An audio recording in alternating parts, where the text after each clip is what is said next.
Buonasera e benvenuti ad un'altra puntata di Insieme delle Persone Miso Veneto. Come vedete siamo tornati dopo le pause obbligatorie e forzate di Ponti, Ponticelli, Pasqua, Pasquina e Pasquetta, come mi piace dire. Eccoci di nuovo qui. Queste puntate di Insieme delle Persone Miso Veneto, Insieme delle Persone che invece è quella nazionale che ci sarà domani, saranno interamente dedicate alla politica. Voi sapete che a me piace parlare insieme delle persone Miso Veneto anche del nostro territorio, del radicamento culturale, dell'identità della nostra gente. In questo caso invece parliamo solo di politica, perché mi piace l'idea di pensare che c'è sempre qualcosa da sapere prima di scegliere un partito politico. È giusto che prima di scegliere le prossime europee il 26 maggio le preferenze è giusto conoscere che cosa ne pensano i candidati. Siamo in regime di par condicio, quindi dobbiamo dare gli stessi spazi a tutti quanti. Vado subito a presentarvi i nostri graditissimi ospiti. Abbiamo la dottoressa Ulderica Mennella, che è il candidato alle europee per il Movimento 5 Stelle. Benvenuta. Buonasera. Buonasera. Poi abbiamo la dottoressa Laura Puppato, Buonasera. ex senatrice, nonché candidata alle europee per il Partito Democratico. Certo. Benvenuta. Grazie. Poi abbiamo Ilenia Rento, candidata alle europee per la Lega. Buonasera a tutti. Benvenuta. Grazie. E poi abbiamo Sergio Berlato, candidato alle europee per Fratelli d'Italia, nonché consigliere regionale del Veneto. Buonasera a lei e a tutti i telespettatori, buonasera. Buonasera e benvenuto. Siamo in attesa di un altro ospite, sta arrivando a minuti e complice il traffico. Bene, direi che dobbiamo assolutamente partire con diciamo, il regime di par condicio, quindi stesso tempo per tutti. La prima a parlare sarà Ulderica Mennella. Ulderica, io lascio 3 minuti ciascuno, parliamo un po' di lei, cioè nel senso che oggi la tendenza è un po' quella a parlare dei programmi, a parlare diciamo di che cosa si vorrebbe fare, quali sono gli obiettivi del partito, che poi è un partito ovviamente il suo nazionale. Invece scopriamo di più chi è Ulderica Mennella. Ulderica Mennella innanzitutto è una donna sposata, madre di 2 adolescenti, che nel 2013, spinta da amicizie e persone che sono a me care, si è avvicinata alla politica. Prima di questa annualità ho sempre combattuto, diciamo, le ingiustizie, ho sempre agito da cittadina attiva, ma non mi sono mai messa in prima linea. Nel 2013 ho conosciuto il Movimento 5 Stelle e questa grande famiglia di cui faccio parte e che ha condiviso con me un percorso. Nel 2014 mi sono candidata a sindaco nel comune di Selvazzano d'Entro e sono stata eletta come consigliera. Sono quindi consigliera uscente e questo percorso che ho intrapreso mi ha dato la possibilità di conoscere in maniera più approfondita cosa significhi amministrare una città, con i pro e i contro del caso. Con il gruppo abbiamo portato avanti vari progetti e abbiamo anche in questi, nella realizzazione di questi, coinvolto anche altre forze politiche, in quanto la differente ideologia non è mai stata un ostacolo. Ci siamo sempre posti in maniera propositiva, combattendo quando era necessario farlo e collaborando se le battaglie, come è accaduto, rivestivano un interesse cittadino che non ha colorazione politica. Allora, faccio una domanda, Mennella, ma com'è che è nato questo amore per il 5 Stelle? Cioè, è nato da una condivisione di valori. Mi sono riconosciuta nel Movimento 5 Stelle perché porta avanti dei valori che ho sempre avuto insiti in me stessa, valori di onestà, di lealtà, di giustizia, correttezza, quindi pone al centro la persona si discosta da tutti quei meccanismi che vedono un utilizzo personalistico della politica, e quindi ho deciso per questo di mettermi in gioco e di portare avanti azioni pro cittadinanza e pro bene pubblico, quindi questa è stata la spinta. Benissimo, ecco, allora ovviamente dobbiamo interrompere, abbiamo esaurito il tempo, ecco, salutiamo il nostro graditissimo ospite, rivediamo volentieri Simone Scarabelli, che è consigliere regionale del Movimento 5 Stelle. Benvenuto Scarabelli. Grazie dell'invito, buonasera a tutti. Ecco, vi preannuncio fra l'altro che tutti gli ospiti, a parte Simone Scarabelli, sono tutti candidati alle prossime europee, quindi siamo molto curiosi di sapere anche il loro programma. Quindi sono più rilassato. Mica tanto, ci sono regionali l'anno prossimo, quindi hanno già iniziato con le regionali. Quindi lei gioca l'anticipo Scarabelli, quindi vuole un po'... Va bene. Adesso invece Laura Puppato, ancora 3 minuti per lei. Vediamo, come le dicevo prima, un po' di scoprire un po' di più di lei. Sì, io sono una persona come molte fino a un certo punto della mia vita, nel senso che mi occupavo di volontariato, ero una piccola impresa, svolgevo il ruolo di mamma naturalmente, e quindi era una cittadina impegnata che partecipava nella sua realtà. È stata eletta sindaco nel 2002 di Montebelluna, una ridente città della Pedemontana e anche molto famosa per lo sport system. Sono diventata sindaco, mi hanno rieletto nel 2007, abbiamo costruito una città a misura di bambino con politiche attive molto accorte sull'ambiente soprattutto, ma anche per mobilità, ma anche relativamente al sociale e alla necessità naturalmente di collaborazione con le tante imprese locali. Da lì sono diventata capogruppo del Partito Democratico in Regione del Veneto e senatrice.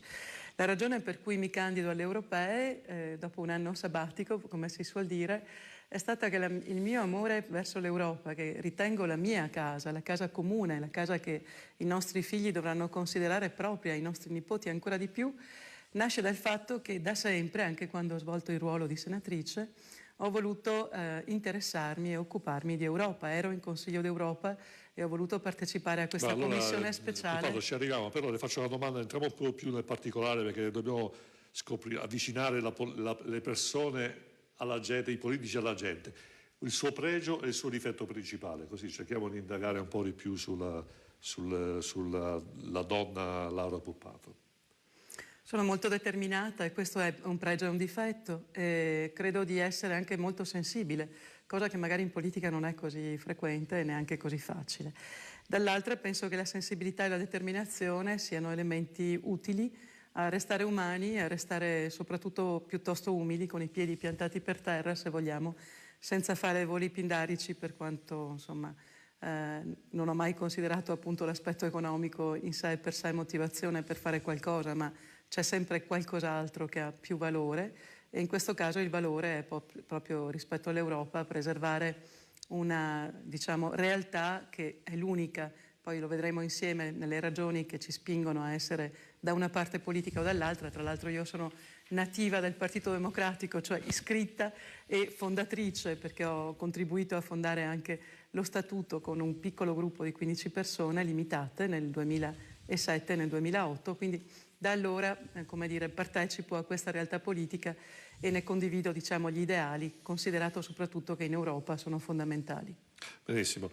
Allora, grazie Puppato. Adesso chiediamo a Ilenia Rento, così scaldiamo un po' il clima. Abbiamo parlato di pregi, difetti, quindi se vuole magari presentarsi e dire quali sono i suoi pregi, i suoi difetti, e anche le faccio una domanda un po' particolare, una cosa a cui non rinuncerebbe mai. Io sono sposata, ho 2 figli, ho una laurea in ingegneria per l'ambiente e il territorio. Nella vita sono un'insegnante e sono presidente dell'ATER della provincia di Belluno. Non ho esperienza amministrativa, ho sempre vissuto del mio lavoro.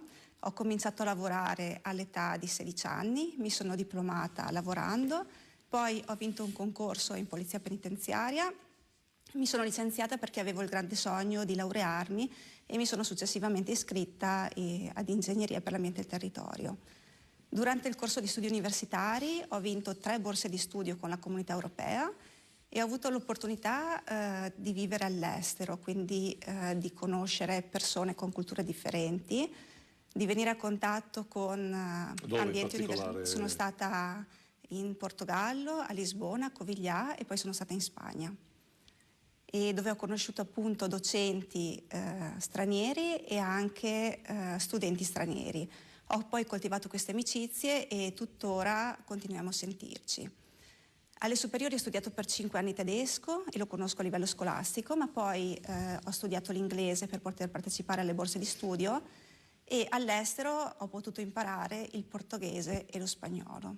Ecco, lo dico perché per me è fondamentale che chi vuole andare in Europa conosca le lingue, perché poi quando ci si siede al tavolo con gli altri europei è fondamentale capire cosa si dicono, in modo da poter partecipare alle conversazioni e poter partecipare alle scelte e non sentire solamente quello che ci vogliono dire ed essere sempre poi messi al palo. Quindi dobbiamo essere protagonisti di noi stessi.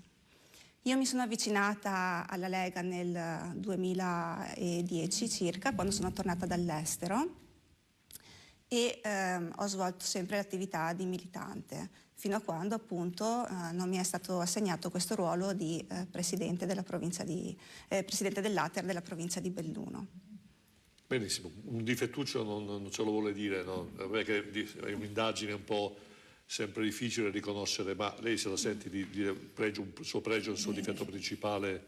Sono una persona molto testarda e infatti ho scelto di candidarmi perché voglio che sia rappresentata la montagna in Europa.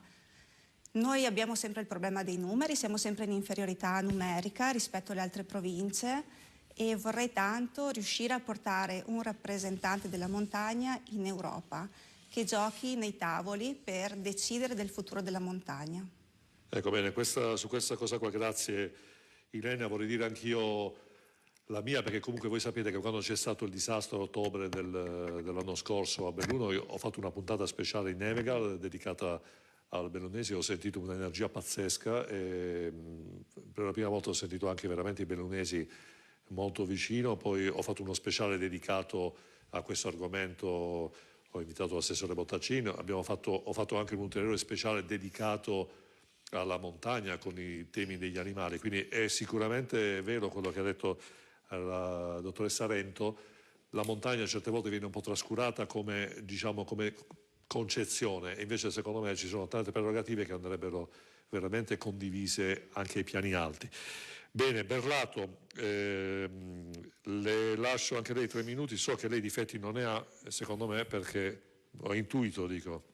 Prego. No, e se parlassimo dei miei difetti non basterebbe una puntata. Allora vediamo di sintetizzare il ragionamento. Sergio Berlato è il mio nome, io sono nato il 27 luglio del 1959, segno zodiacale Leone, ho assolto l'obbligo di leva nel corpo degli alpini, continuo a essere un alpino, iscritto all'ANA. Io sono sposato con Nicoletta che mi ha dato 2 bellissime figlie, Sara e Cristina, una delle quali Sara mi ha dato 2 bellissime nipoti che sono Vittoria e Beatrice, che mi riempiono di grande felicità. Il mio impegno politico, io sono stato assessore regionale all'agricoltura, sono stato vicepresidente della Commissione Agricoltura del Parlamento Europeo, della Commissione Ambiente, Sanità Pubblica e Sicurezza Alimentare.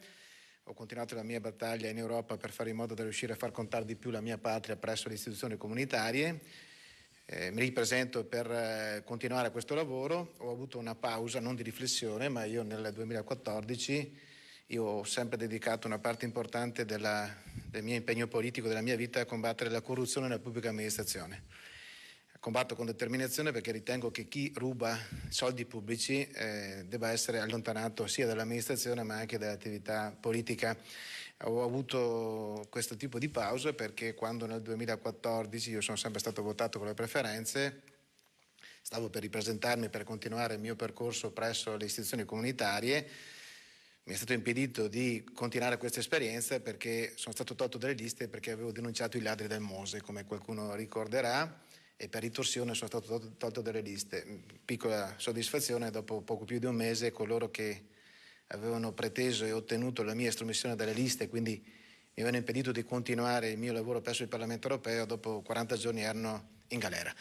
Ma piccola soddisfazione, io ritengo sia importante continuare la nostra azione, noi vogliamo andare in Europa per cambiarla positivamente, non vogliamo distruggere l'Europa, siamo europeisti convinti, però riteniamo che molte parti delle istituzioni comunitarie debbano essere cambiate, non possiamo lasciarle nelle mani dei grandi gruppi bancari o delle lobby finanziarie, vogliamo fare in modo che l'Europa torni a essere al servizio delle imprese, delle famiglie e dei cittadini. Questo è il nostro impegno. Benissimo, ci arriviamo Berlato, però bene, se non ci vuol dire il difetto, almeno un pregio se lo vuol dire, visto che... No, il mio difetto principale è quello di incaponirmi quando mi pongo un obiettivo. Cioè, sono molto determinato e quando mi pongo un obiettivo a volte mi incaponisco addirittura, però quando mi pongo degli obiettivi sono solito mettere tutto l'impegno per riuscire a portarli a compimento, e questo ovviamente lo faccio anche in politica, perché in più occasioni mi conoscono anche i miei colleghi sia al Parlamento europeo che in Regione del Veneto, sono molto determinato, e questo alle volte magari può creare qualche tipo di problema da parte di qualche collega che magari è più propenso alle mediazioni. Va bene, grazie allora Berlato. Adesso invece lasciamo lo spazio a Simone Scarabel, che evidentemente non è candidato alle europee, però c'è sempre, ogni tanto c'è qualche diciamo elezione, quindi sicuramente, come ha detto Berlato prima, chissà, le prossime regionali. Ecco, si vuole un po' presentare Scarabel? Sì, volentieri. Simone Scarabel, sono nato a Treviso nel 30 agosto dell'82 e ho fatto degli studi, diciamo, di natura tecnica, sono elettrotecnico e perito, e dopo questo percorso di studi ho iniziato subito a lavorare presso un'azienda che si occupa del settore dell'automazione, e mentre studiavo ho anche fatto ben 2 corsi post diploma serali che mi hanno permesso di volta in volta di migliorare la mia posizione lavorativa, sempre rimanendo dentro l'ambito dell'elettronica, del mondo dell'elettricità e dell'automazione. Il mio impegno politico è nato nel 2007, prima seguendo il blog di Beppe Grillo, poi a un certo punto, quando è scattato il primo V-Day, è stata l'occasione per conoscere il gruppo di Treviso, e pochi mesi dopo mi sono ritrovato candidato alle liste comunali per il comune di Treviso, allora non esisteva neanche il Movimento 5 Stelle, e da lì in poi non mi sono più fermato, insomma è stato un continuo, e alla fine mi ha portato a essere candidato nel 2015 e poi entrare, diciamo, in consiglio regionale nel 2015. Ecco, le faccio, visto che c'è ancora un po' di spazio, la domanda: una cosa a cui non rinuncerebbe mai nella vita, cosa potrebbe essere? Che non rinuncerei mai, anche visto che chi mi ha preceduto ha parlato della famiglia, ho avuto la fortuna di incontrare una donna veramente straordinaria che mi ha dato una figlia, e quindi che ha quasi 2 anni, quindi assolutamente mia figlia mi riempie il cuore ogni giorno, e quindi quello assolutamente non vorrei mai rinunciare a quello. In ambito, diciamo, tornando nell'ambito politico, non vorrei mai rinunciare alla coerenza, comunque alla mia personalità, e quindi io, finché mi trovo bene in questo progetto politico, andrò avanti tranquillo e sereno come ho fatto fin dal 2007, però senza mai, diciamo, rinnegare i miei valori, i miei principi. Benissimo. Bene, lasciamo ancora un po' di spazio, va bene così. Allora, adesso lanciamo la pubblicità, però prima voglio dire che come funziona. Adesso ci sarà un ulteriore spazio per tutti, però questa volta entriamo nel vivo, cioè parliamo più di Europa. Ci sono due logiche completamente diverse, lo scopriremo, che è la cosa più interessante. C'è una tendenza politica che vede un'Europa unita, quindi uno Stato, Italia, inserito assolutamente in un contesto diciamo globale di Europa, e invece altri partiti che invece vedono una prevalenza determinata dell'identità del popolo italiano. E quindi approfondiamo questi temi, perché questi si possono determinare poi delle scelte di votare o non votare certi partiti. Bene, rimanete incollati al televisore, un piccolo stacchetto pubblicitario e fra pochissimo.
Ottica Vittoria, centro contattologia. Occhiali e prodotti delle migliori marche. Garantiamo un risparmio fino a metà prezzo.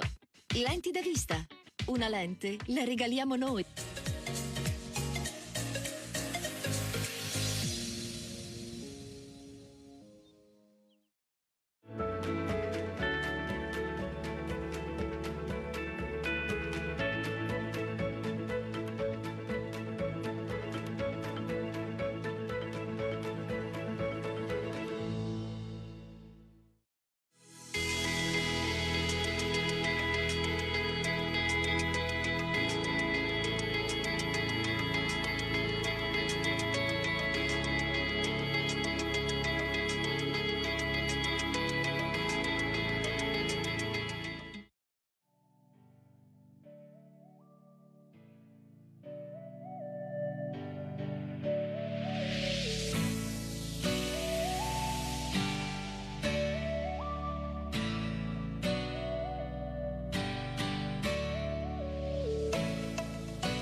Eccoci di nuovo in diretta, sono le 21:24, trasmettiamo dagli studi di Canale Italia a Rubano in via Pacinotti. Ecco, facciamo un altro giro veloce. Ulrica Mennella, Movimento 5 Stelle, candidato alle europee, il suo programma politico per le europee.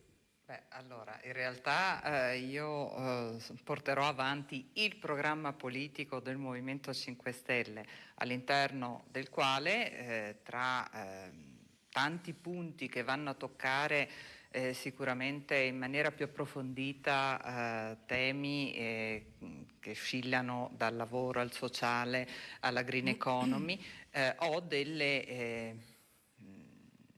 delle affinità con certi temi, fra cui l'istituzione di un salario minimo europeo, cosa che allo stato attuale in Italia, come in Austria, in Danimarca, in Finlandia, in Svezia, non sussiste, in quanto il salario viene stabilito da quelli che sono i contratti collettivi, e noi riteniamo che sia fondamentale fare in modo che i lavoratori riacquistino una determinata dignità, quindi una retribuzione che sia adeguata a consentire sia all'individuo di poter condurre una vita dignitosa, sia per quanto concerne il panorama delle imprese, di non incappare nel fenomeno delle delocalizzazioni che purtroppo vanno a discapito del nostro paese e sono determinate dal fatto che se le aziende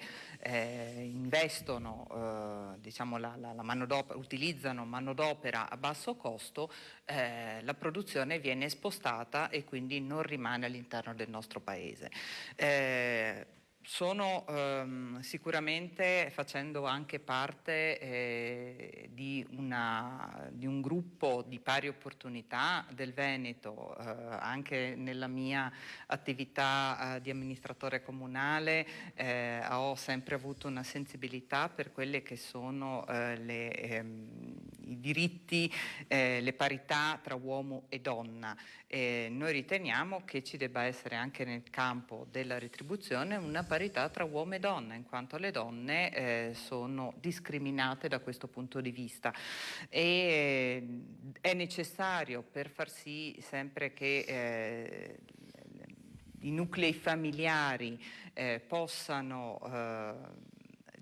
come mi ripeto anche con quello che ho detto prima, dignitosamente e umanamente creare una famiglia, visto che il problema della natalità è un problema che va affrontato, dare un sostegno alle famiglie, quindi incentivando tutta una serie di misure che possano aiutare le stesse, e anche da un punto di vista lavorativo magari incentivare quelle che sono le formule lavorative, come il telelavoro, come degli orari differenti da quelli diciamo classici, ma che consentano alla lavoratrice e al lavoratore, anche perché si parla anche poi di congedo parentale, quindi tutta una serie. Adesso affrontarlo in 3 minuti mi riesce difficile.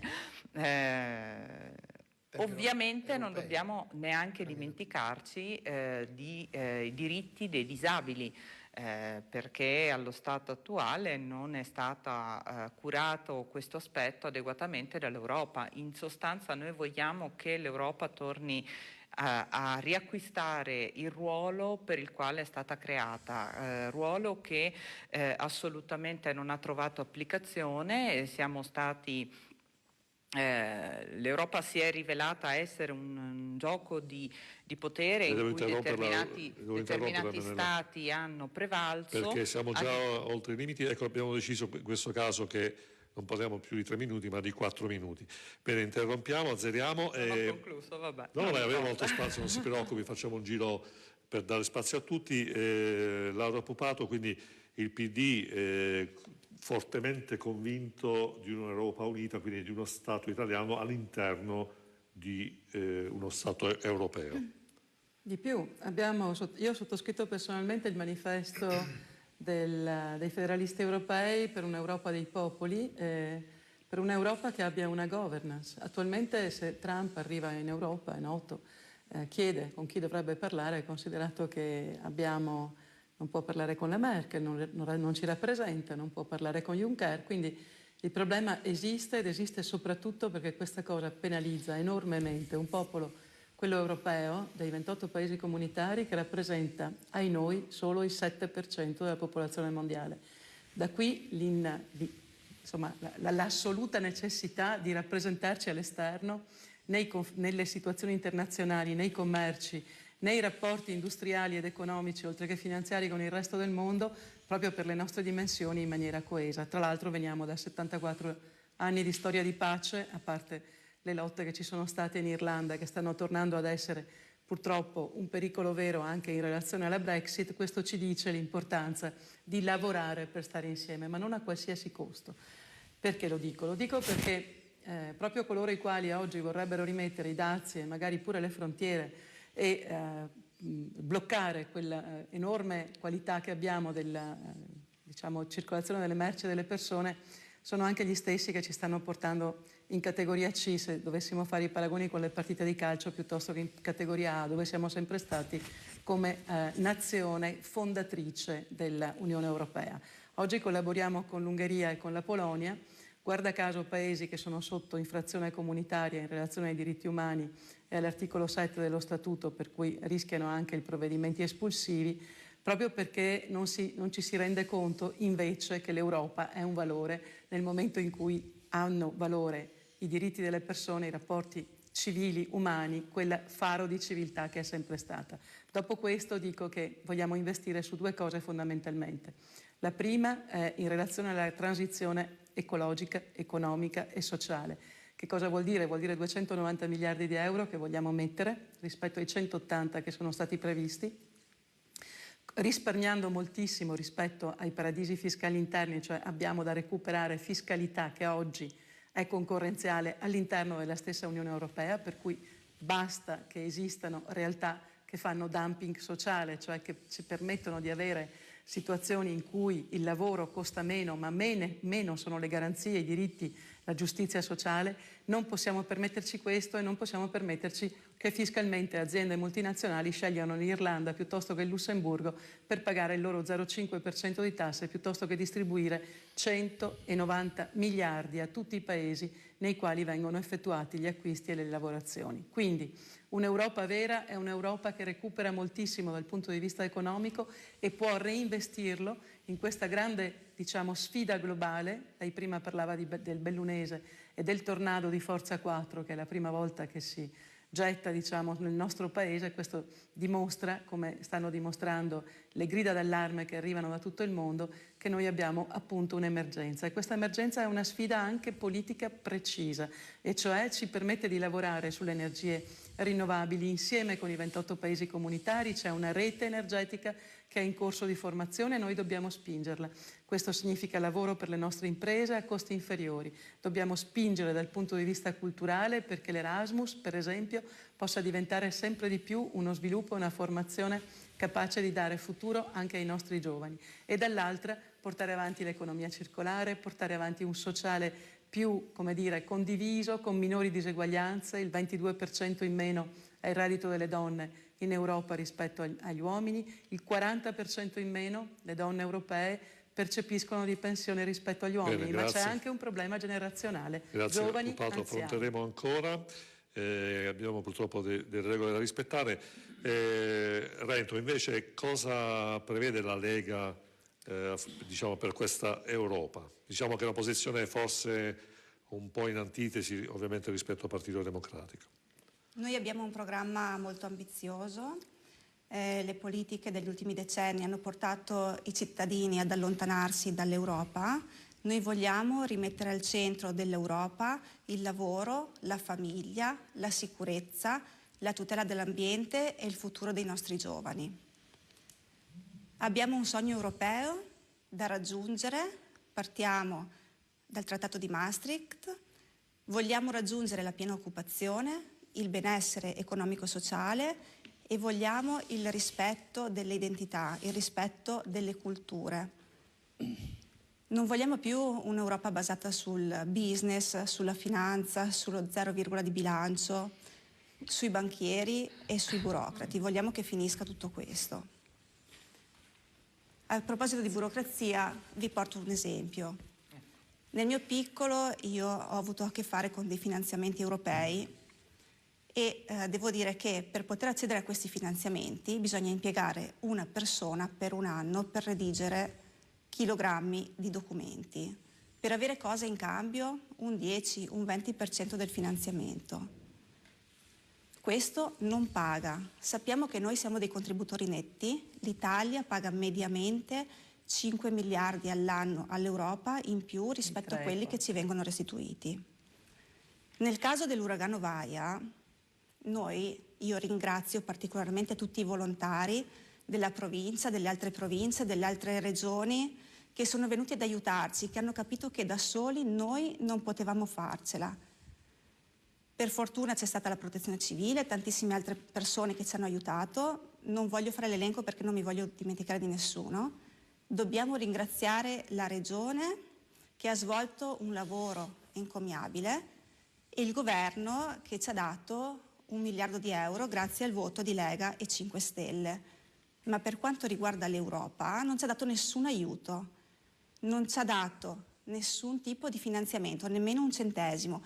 Nonostante la Regione abbia attivato il Fondo di solidarietà, ancora non ci è arrivato nulla. Si sono completamente dimenticati di noi. Noi non possiamo vivere in un'Europa che si dimentica dei suoi cittadini. Dopo il disastro che c'è stato, non possiamo permetterlo. Bisogna riportare al centro dell'Europa i cittadini e i territori. Questo dobbiamo fare. Gli altri temi che vogliamo portare avanti sono il controllo dei confini, la lotta al terrorismo e agli estremismi. Non possiamo pensare di non poter andare in vacanza in una città o non poter prendere una metropolitana perché abbiamo paura di attentati. Stop al business delle cooperative. Abbiamo visto che quando siamo passati dai 35 euro al giorno ai 21 non c'è più stata quella solidarietà che c'era prima. Sì all'educazione civica nelle scuole, perché questo serve. Io da mamma vedo che i bambini, quando tornano a casa, mi raccontano quello che ha detto la maestra. Come nel caso dello smaltimento dei rifiuti, i bambini insegnano a casa come si devono smaltire correttamente i rifiuti, e così deve avvenire anche con l'educazione civica nelle scuole. Sì anche alla sicurezza. Adesso noi vogliamo mettere le telecamere negli asili, negli ospizi. Perché? Perché vogliamo tutelare i nostri bambini e i nostri anziani. Bene, grazie. Allora,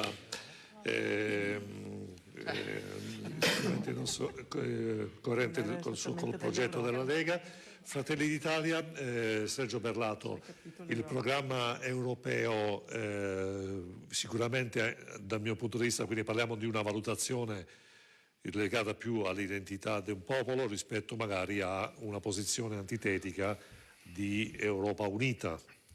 Prego, 4 minuti anche per lei. Ma noi come Fratelli d'Italia andiamo in Europa perché vogliamo cambiare l'Europa a favore delle imprese, delle famiglie e dei cittadini europei. Ribadisco che non vogliamo che l'Europa sia vittima dei grandi gruppi bancari oppure delle lobby finanziarie. Vogliamo che l'Europa non sia, come qualcuno vorrebbe, soprattutto a sinistra, quel superstato che vuole annientare le identità e le sovranità nazionali. Vogliamo che l'Europa sia una confederazione di stati sovrani, in modo tale che se c'è una posizione conflittuale tra gli interessi delle istituzioni comunitarie e l'interesse nazionale, deve prevalere l'interesse nazionale. Andiamo in Europa per difendere la famiglia, l'unica famiglia che noi concepiamo. C'è qualcuno, soprattutto a sinistra, che ritiene che famiglia sia qualsiasi unione tra due persone che si vogliono bene, magari anche dello stesso sesso. Noi riteniamo invece che ci sia un'unica famiglia, quella naturale, quella che è composta da una donna, da un uomo e dall'eventuale frutto del loro amore che è rappresentato dai figli. Questa per noi è famiglia, lo scrigno che conserva valori che sono alla base della nostra società. Quindi la nostra battaglia sarà determinata per difendere la famiglia e per fare in modo che non si voglia barattare l'unione di fatto tra due persone che si vogliono bene, magari anche dello stesso sesso, con famiglia, magari per avere la scusa per adottare magari dei bambini. Noi riteniamo opportuno che ci si possa schierare, si debba schierare da parte del più debole, cioè del bambino, e il bambino ha il diritto di crescere e di essere educato da una mamma femmina e da un padre maschio. Non riteniamo che sia educativo che un bambino cresca avendo un papà che si chiama Antonio e una mamma che si chiama Giuseppe. Allora, andiamo in Europa per modificare anche l'approccio sui flussi migratori. Riteniamo che sia indispensabile cambiare rotta. La comunità internazionale deve investire per migliorare la qualità della vita nei paesi dai quali partono questi disperati o presunti disperati, considerando che più del 90% di queste persone non sono profughi e sono solo migranti economici. Vogliamo fare in modo che, elevando la qualità della vita in quei paesi, non siano costretti o invogliati a lasciare i loro paesi per venire in Europa. Andiamo in Europa per difendere quella che noi riteniamo la cultura rurale, cioè tutte le attività portatrici della cultura rurale, quindi gli agricoltori, gli allevatori, i pescatori, i cacciatori, tutti coloro che conoscono il territorio e sono ambientalisti di fatto, perché tanti dicono di essere difensori dell'ambiente, ma noi diciamo che per difendere l'ambiente non bisogna essere ambientalisti e predicare l'ambientalismo. L'ambientalismo deve essere praticato e tutti i cultori della cultura rurale, tutti i portatori della cultura rurale sanno perfettamente conoscere il territorio, garantendone la manutenzione, la tutela, perché in quell'ambiente queste persone vivono e vogliono un futuro dignitoso e di salute per i loro figli. Andiamo in Europa con grande determinazione anche per fare in modo che si capisca quale importante sia il percorso che deve portare a compiere un'azione definitiva nella costruzione dell'Europa. L'Europa è arrivata all'unione monetaria con l'euro, ma bisognava prima partire con l'unione politica e militare e poi quella monetaria. È come costruire una casa partendo dal tetto. Noi riteniamo che si debba partire dalle fondamenta, ma agiremo con determinazione in Europa per fare in modo che ancora di più si possano conoscere le opportunità comunitarie. Sono tante, per poterle mettere a disposizione delle nostre imprese, dei nostri enti locali, dei nostri concittadini. Siamo determinati in questa direzione e vogliamo fare in modo che l'Europa sia anche per gli italiani una fonte di grande opportunità. Bene, grazie allora Berlato. Scarabelli, volevo sentire la sua opinione sempre sull'Europa. Il Movimento 5 Stelle chiaramente è un movimento, fra virgolette, giovane. Parliamo di un'Europa, quando c'è stato il governo Renzi, la seconda cosa che ha fatto Renzi dopo l'elezione è andata subito dalla Merkel a ricevere una sorta di benedizione, usiamo questo termine. Invece voi con la Lega vi ponete in una posizione antitetica. Avete appena è stato eletto il governo, avete subito detto adesso è quella l'Europa, le percentuali sul PIL le gestiamo noi, salvo poi in un certo senso arrivare a un compromesso. Quindi il Movimento 5 Stelle, cioè com'è che valuta questa situazione? Ma diciamo che parlare di guerra in ambito europeo, diciamo che è l'istituzione che ha garantito fino ad oggi la pace in Europa, non ha molto senso dal mio punto di vista. Non si tratta di fare guerra all'Europa, si tratta solamente di avere una giustizia. E noi stavamo parlando in quel caso di dell'ambito economico, diciamo, di un paese, un ambito economico di un paese che non può essere misurato solo con una calcolatrice, come un ragioniere. Bisogna valutare, insomma, come sta quel paese, quali sono i suoi parametri fondamentali dell'economia. Non può esserci un tetto che, come una tagliola, mette tutti sullo stesso piano senza poi andare a guardare caso per caso, paese per paese, appunto i suoi parametri fondamentali, come il suo tessuto economico produttivo. Noi come Italia siamo unici in Europa per quanto riguarda il tessuto produttivo delle piccole e medie imprese. Le imprese medie europee sono medio-grandi. Se tutte le politiche europee sono tarate sulla taglia, diciamo, medio-grande, è logico che chi invece ha una taglia S o XS non può stare a suo agio con quell'abito là. E quindi bisogna in questo modo fare una politica giusta, più che una guerra in Europa, una politica giusta che possa dare all'Italia, possa ritagliare le politiche europee appunto sulle esigenze, sulle peculiarità dell'Italia, anche nell'ambito dell'agroalimentare.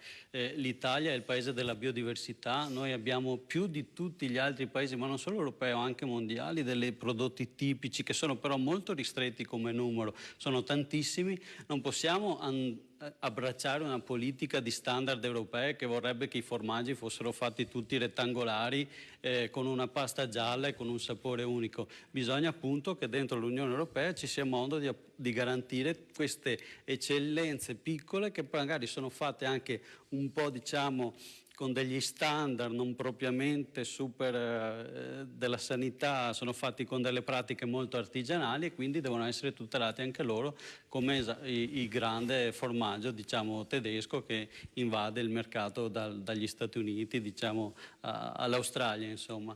Quindi questo vuol dire, diciamo, fare guerra all'Europa, vuol dire solamente andare lì e ritagliare per il nostro paese la dignità di un paese fondatore che, ripeto, non può essere trattato come l'ultimo arrivato e andare a fare i conti col misurino, col bilancino e dirgli no, guarda che se sfori di uno 0, anche se non vado a guardare come sta la tua economia reale, ma ti impongo tutta una serie di cose.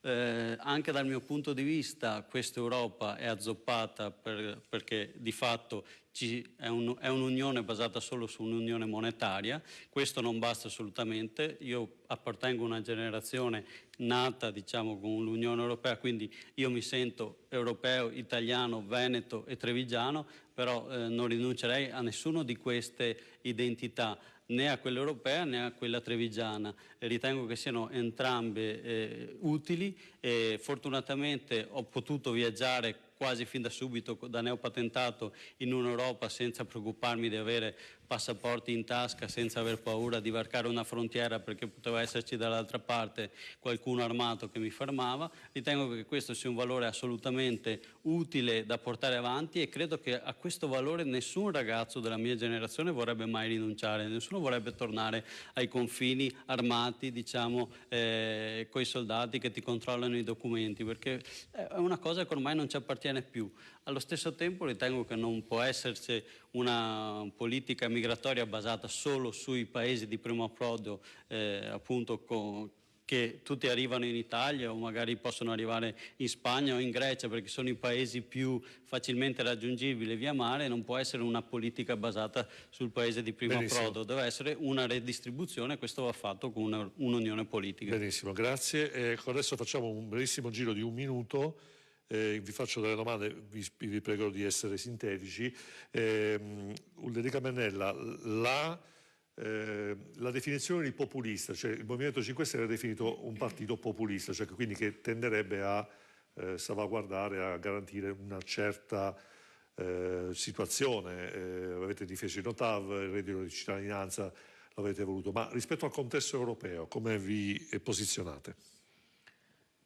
Allora, 1 minuto velocemente, quindi. La definizione di populista, se essere populisti significa difendere gli interessi dei cittadini, l'interesse del popolo italiano, noi siamo ben fieri di ottenere questo attributo, questa denominazione. In un contesto europeo noi diciamo l'Europa deve tornare ad essere un'Europa dei popoli, come ha chiaramente anche detto prima Simone Scarabel.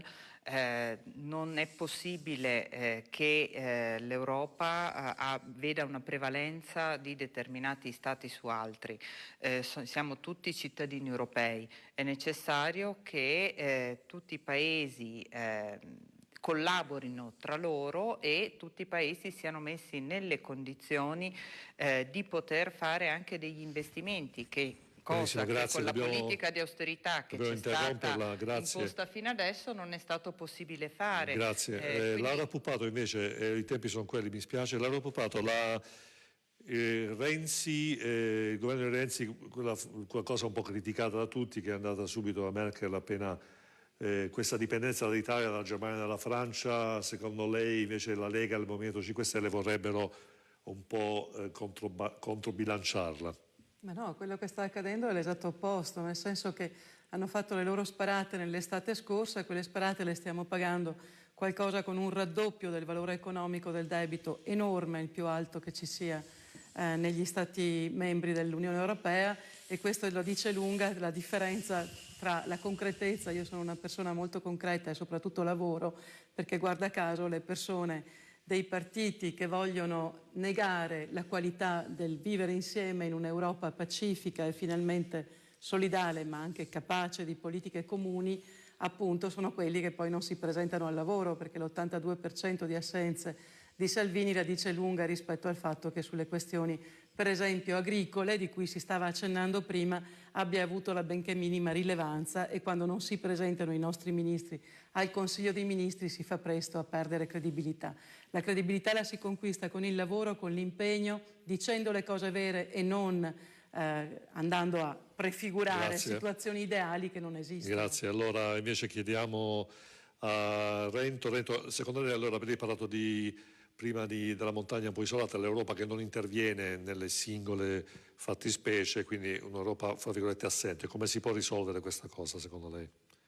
Dobbiamo assolutamente intervenire nei tavoli che contano, dobbiamo essere presenti ed essere protagonisti delle decisioni in Europa. Finora siamo stati in inferiorità numerica, adesso stiamo provvedendo, stiamo costruendo delle nuove alleanze e avremo i numeri per essere più incisivi. Sicuramente riusciremo a trovare le alleanze giuste e a portare in Italia i finanziamenti necessari per risolvere tanti problemi che abbiamo, come ad esempio il dissesto idrogeologico o altre situazioni che attualmente non possono continuare in questo modo. Benissimo, grazie. Invece Berlato, vorrei chiedere una cosa: è in crescita in Europa un senso di identitario molto forte? Vediamo la Spagna che con Vox, l'ultima elezione del partito Vox che era assente nella precedente legislatura, addirittura ha ottenuto oltre il 12%. Voi Fratelli d'Italia, quindi anche voi di destra, come vedete questo diciamo un po', usiamo il termine, la ribellione dei popoli? Beh, già adesso il partito ICR dei conservatori riformisti europei, ai quali noi aderiamo, è già la terza famiglia politica a livello europeo, ma con il risultato che sarà sicuramente molto positivo di tutti i sovranisti in tutti i Paesi membri dell'Unione Europea, riusciremo a creare delle condizioni per poter fare in modo da incidere in maniera molto positiva sulle scelte dell'Unione Europea. Ecco perché andiamo in Europa, per cambiare l'Europa e riportarla al servizio delle imprese, delle famiglie e dei cittadini.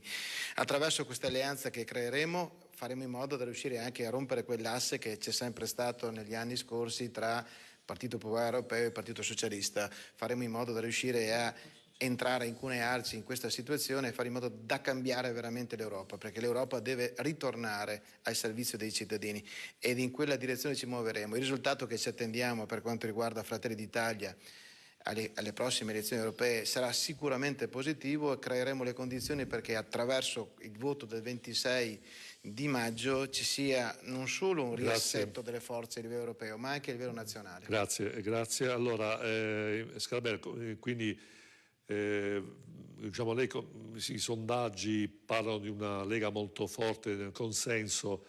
Secondo lei il 27 maggio cosa ci si aspetterà?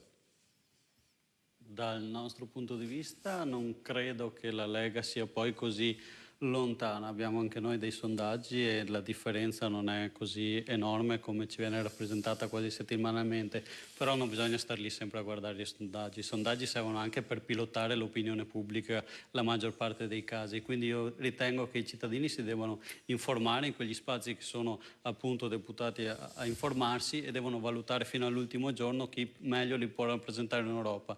Il giorno dopo poi si faranno i conti con i numeri e si valuteranno appunto alleanze, gruppi dove entrare in Europa, però ripeto, i cittadini è assolutamente necessario che al di là delle polemiche vadano a guardare quali sono i programmi prima di andare a votare il 26 maggio. Io ritengo che se lo fanno col Movimento 5 Stelle possano trovare gran parte delle loro esigenze riportate nel programma nostro e quindi possono votarci con estrema tranquillità. Va bene, grazie. Ecco, adesso lanciamo un piccolo stacchetto pubblicitario e rimaniamo con dei flash, poi i nostri candidati ci spiegheranno in 30 secondi per quale motivo devono votare loro. Rimanete incollati al televisore.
Ecco, grazie al nostro sponsor Exo01, l'agenzia di comunicazione che si occupa di entrare nelle imprese, capire le esigenze e trasformare poi queste esigenze in mezzi di comunicazione.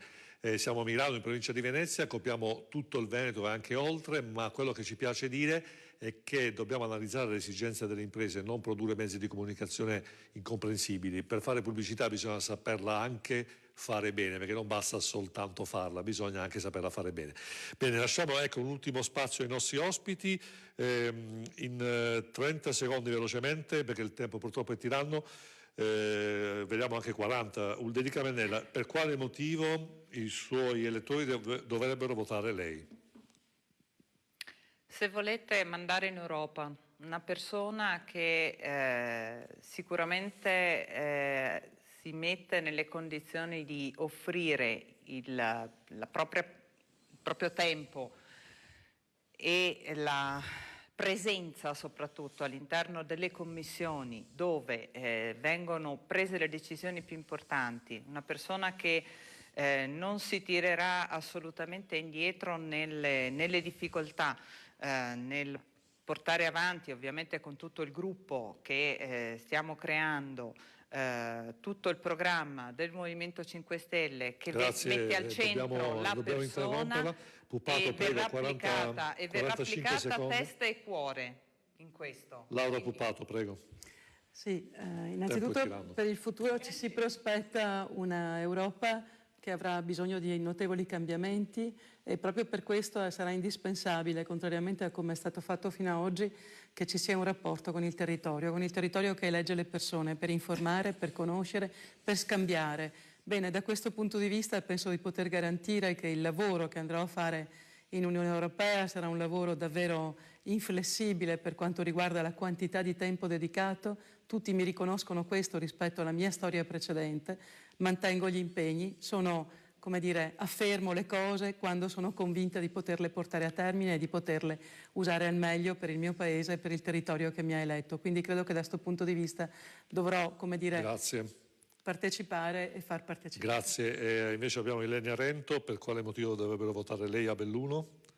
Tutti i cittadini sono stati solidali con noi, ci hanno aiutato e addirittura hanno promosso anche delle raccolte fondi per aiutarci. Hanno capito che noi da soli non potevamo farcela.